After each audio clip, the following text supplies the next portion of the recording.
Hello, fifth grade parents. This is Mr. Sec giving you some direction on our book clubs that are going to be starting here this week. The goal here is to have a really thorough discussion with the students that are in your group. You have a group of students that are all similar reading level, so it should be a good opportunity to find books that match their grade level reading level and kind of push them through books that are potentially a little bit higher than their level by design, so that way we can have some rich opportunities for learning. So the goal here today is I'm going to talk to you about how we're going to do rotations. If you've done this before, we do it slightly different than fourth grade did, so just explaining kind of how it works. So there are 5 jobs that we have that the students each will be completing in addition to reading their pages. There's a discussion director, word wizard, illustrator, mapper, literary luminary, and connector. Some of the groups have 5 students in them, so then they all match into those jobs, and some of the groups have 6, and if that's the case, then there will be a second connector position. For the most part, most of the groups have 5 kids, and it's pretty simple as they rotate. Once they're a discussion director, their next job is the next one clockwise. And so the following week they're word wizard, the following week they're illustrator mapper. You're going to be meeting with the kids after they've already had 1 week of meeting, so they will have been in their second job. Okay, so one of the big hills to die on for me in this group, and this is really important for setting the tone with the reading groups so that way the kids are thorough and not cutting corners, is making sure that they are coming complete with their pages and being prepared with their pages read. So what I mean by that is their job sheets. So this is an example of a job sheet that is fully completed. So this obviously is the discussion director. This student fully filled out all the things that they plan on having in a conversation, and they even spilled over onto the other side, which is really thorough, and we love to see that. If they are coming to your group and it is not completely filled out, or they're actively filling it out in front of you, please do let me know. I do have to hold them accountable, because if we let them cut the corners now, it'll be really challenging by the time we get to April. Here are the jobs that we have. So obviously the discussion director, their job is to direct the meeting and try to help keep it in order. They are usually the last person to present. So here is the job for the discussion director. Their job is basically to ask questions and create an opportunity to have rich discussion with the kids. What I've been telling the kids is not to do is sit there, pose a question, let a kid answer, and then go to the next one. Because if that's the case, then you're not enlisting a good opportunity for discussion. We want the kids to instead pose a question. So this one was, what was going through your mind?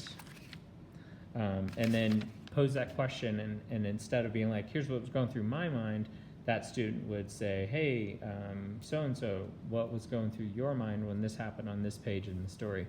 Cool. And after that person goes, all right, go to this student. Hey, what was going through your mind, or did you have any things that popped up as you were going through it? So the goal is that they are not telling their opinion, they are instead creating opportunities for the whole group to talk about it. Discussion director's job is not only help keep the meeting going, it is also to help assign the next set of pages that are going to be read, as well as arrive with a fresh set of pages that will be needed for the following week. Next job is word wizard. This one is basically they are the dictionary people. They are going to find certain words and look up the meaning to them. So let's say they found the word tenacious. They would say we found it on page 7, paragraph 2, best guess. So they may throw out their best guess, whatever they think it might be based off of context clues, and then the dictionary definition, they'll look it up. After they look it up, they'll go to the next word that as they're reading their pages, let's say they have 30 pages to read that week, they'll wait until they find another word that pops up that they might not know what it means, or maybe they think would be unique for the group to have a discussion about. It's really easy for the student to sit down, the word wizard, to sit down and be hey, my word was tenacious, here's my guess, and here's the answer. Instead, what we're looking for word wizard, because each of these kids should take about 5 minutes for the station, word wizard should instead be hey, my word was tenacious. Connector, what do you think the word means? Awesome, cool. Discussion director, what do you think the word means? Awesome, here's the context clue. Here's what I thought. Okay, and then maybe they can read it. The goal is obviously each kid is to present for 5 minutes apiece, and so we're talking a 25-minute meeting for each of the weeks that you guys have together. Our time frame for this is from 2:20 to 3:10. So we want to bump through that. The next one is Illustrator Mapper. Their job is to, anytime they have a connection or think something is interesting, fascinating, scary, whatever, they are going to draw it actually in the back, and they're supposed to have a thorough drawing with diagrams and labels, exactly what things are, and on the other side they're going to explain it. Their goal is to not sit there and be like, here's what I drew and why. Instead is show it and be like, here's what I drew, why do you think I drew this, what is your interpretation of it, what would you have drawn with it, and their goal is to ask. The hardest group, or the hardest job of all of them, is the literary luminary. The kids really have a hard time with this because basically you are trying to take whatever passage is happening in there and pull it out of there for whatever reason. If it's scary, then you are finding a way to replicate it, whether it's, you know, like you read it out loud and everybody listens, whether you ask the parent to read it, whether they ask the kids to popcorn read it, however it is, you're going to explain the reason for picking and plan for sharing, and they have the hardest time trying to fill 5 minutes, but a rich conversation should come out of them being able to basically explain why they brought a passage to light and why it would be important for the group to discuss. And then you have a connector, and this one's obvious. You know, it's anytime, I call them light bulb moments, anytime the kids pop up and they're like, oh yeah, cool, I had a connection to this, whether they've seen it, they felt it, they wanted to do it, they've done it before, they've seen somebody else do it, whatever, they're going to put the connection and why they had it.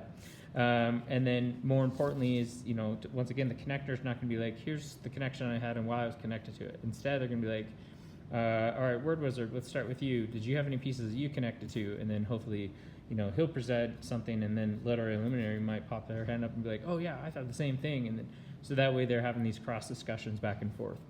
Parents, your job in this whole thing is to try to get everybody to have a solid conversation and make sure that the meeting is on task, on time, and thorough.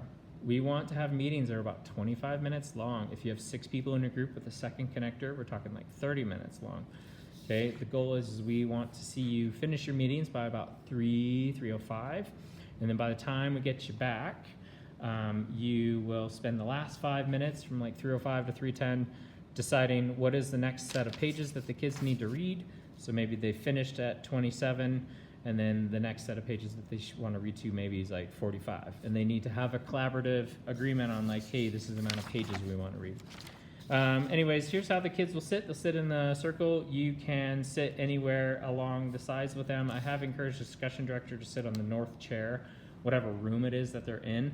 So that way, when I walk in the room, I can find whoever the director is and then know exactly who is who and where they are. I really appreciate you joining in these discussions that we have with the kids, and they love having you. So we will get you going on some books that are not only grade level, but hopefully getting into way above grade level, because you're able to get into some more rich content with some support. All right, check in if you need anything.